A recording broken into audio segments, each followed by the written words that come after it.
So in the Teal Mask DLC for Pokemon Scarlet and Violet, we got the introduction of Bloodmoon Ursaluna, a special, insanely cool form of the Hisuian Pokemon that somehow has survived into the modern day and taken on a zombie-like appearance.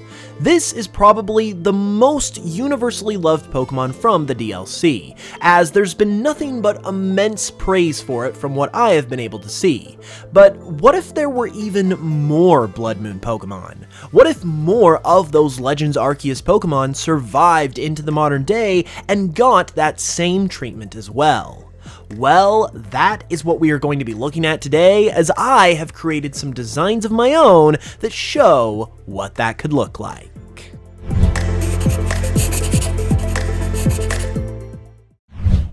The first Bloodmoon form I have to show you all today is a special one, because it actually comes from today's amazing sponsor, Manscaped. Okay, well, it's not actually called a Bloodmoon form, but it is the latest new and improved version of their iconic lawnmower razor, the Lawnmower 5.0. This thing takes everything that was great about the Lawnmower 4.0 and makes it even better. It's still got all the features you love, like skin-safe technology, being wireless, rechargeable, and waterproof, but it's also bringing even more to the table as well. First up is its interchangeable blade heads. That's right, you can now attach a foil blade to the lawnmower in addition to the standard blade for an even closer and smoother shave. Second, and they literally read my mind on this one because I've been wanting this, is the ability to toggle the LED light on the razor on and off, and it even has multiple light shades to choose from in order to best complement your skin. So if you need a new razor in your life, you're definitely going to want to hop on this, especially because if you use the link in the description and code HoopsVGM at checkout, you'll also get 20% off and free shipping as well. And it even supports the channel to boot, which is kind of a crazy deal for something this nice and new. So definitely check that out with the link in the description below, and a big thank you to Manscaped for supporting the channel. Okay, so this idea originally comes from the YouTube channel Cuppa Phee, and she was nice enough to give me her blessing to make a video of my own on this topic, so be sure to check her video out as well by clicking the link in the description below, because this is obviously an awesome concept, and it was her idea originally. Also, be sure to check out Oscar Belmonte with the links below as well, as he drew the artwork of the designs you're about to see. With that said though, let's dive in with the first Pokemon of the video, Hisuian Typhlosion. While a regional variant, unlike Ursaluna, it is still a Hisuian Pokemon nevertheless, and a great candidate to get a Bloodmoon form in my opinion, because it could look like this. This is Bloodmoon Hisuian Typhlosion. Now, since the name Bloodmoon is very specific to Ursaluna, these forms probably wouldn't have that name if they were real and would be known by some other name instead. But since that is the name of this form at this time, and for the sake of simplicity, that is how we are going to refer to these Pokemon. With that said, Bloodmoon Hisuian Typhlosion very much continues with the zombie-like theme that Ursaluna started. The concept here begins with Hisuian Typhlosion itself. It is said in the Pokédex that Typhlosion gained its Hisuian form thanks to the energy emanating from Mount Coronet, and it is a ghostly energy that it now carries. Once this Hisuian Typhlosion wandered away from Hisui though, and as the years passed, this ghostly energy kept this Pokemon alive, but as time went on, it began to fester and grow within Typhlosion itself, slowly taking over the Pokemon to where it was sustained by this energy, but also infected by it. That is why Typhlosion's ghostly flames have grown larger and more intense, and why they cover more of its body, such as its eyes and its tail.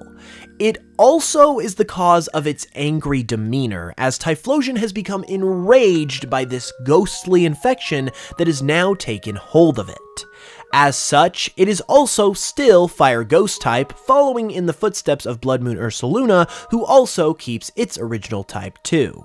However, also like Bloodmoon Ursaluna, Bloodmoon Hisuian Typhlosion also has its own signature move too, called Viral Flame.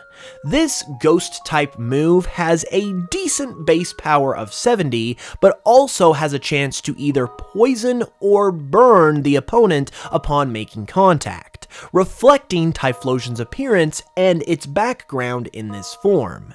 Having more Bloodmoon forms would definitely be awesome, and I would love Bloodmoon Hisuian Typhlosion, not only because it is the evolution of my boy Cyndaquil, but also because it could look and be something like this, which would be really cool. Along with Ursaluna, another ride Pokemon from Legends Arceus is Wyrdeer, and therefore it would be a prime candidate for a Bloodmoon form, and if it got one, it could look something like this. Now, Bloodmoon Wyrdeer naturally follows in the same zombified footsteps as Bloodmoon Ursaluna, having somehow survived hundreds of years into the present day time period. However, there's something with this Bloodmoon form that I wanted to do to address some of the concerns that I had with Bloodmoon Ursaluna. For as awesome as it is, I think it is a huge missed opportunity that it retains its normal ground typing and didn't become part ghost type, given that the literal premise of this Pokemon is that it is essentially a zombified version of its former self. Plus, this form is literally a one-of-one Pokemon. There is no other Pokemon like it at this point.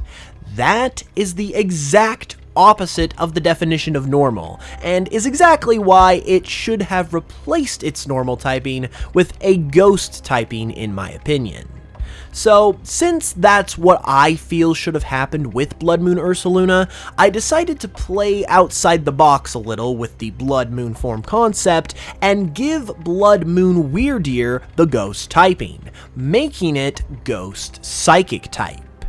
As with the other Bloodmoon forms, Bloodmoon Wyrdeer would also have its own signature move too, and it would be known as Ethereal Plane.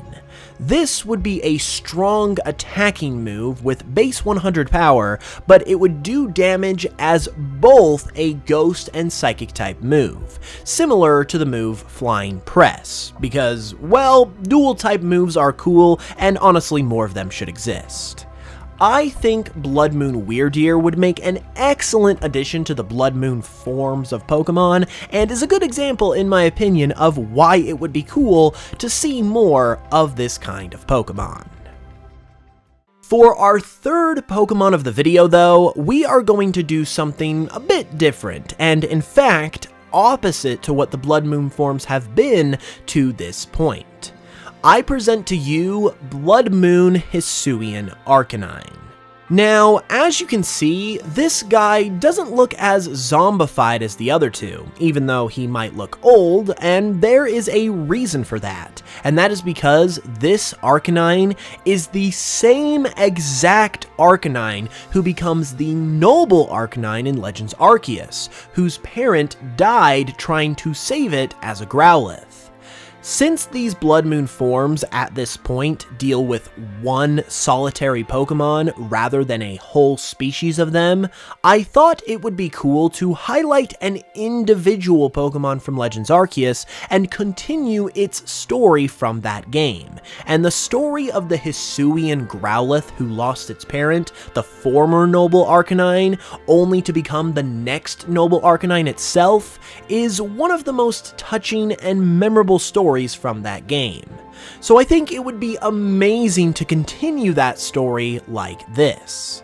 While still a fire rock type, this Arcanine's intense desire to live in order to honor its parent whose life was cut short trying to save it, has granted this Arcanine an exceptionally long life. And while it does show signs of its age, it also shows signs of its continued growth as a Pokemon, and how it has become infinitely wiser in the process.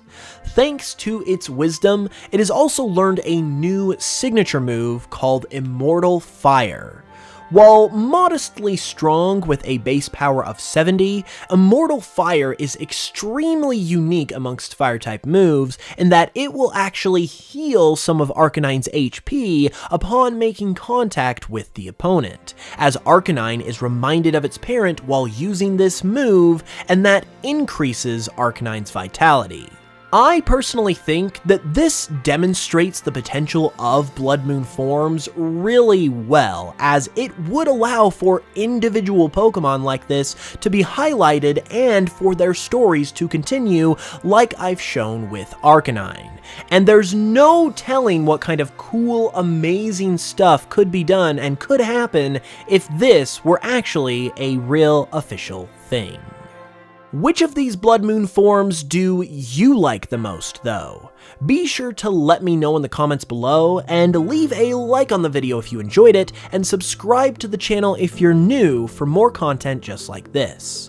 Also, be sure to check out my Pokemon remixes on Spotify as well as other streaming services, as that also is a super great way to support the channel if you enjoy what you see here, and it's very much appreciated. With that said, I will be back very soon with another video, and until then, as always, thanks so much for watching this one, I really appreciate it, and I will smell you guys later.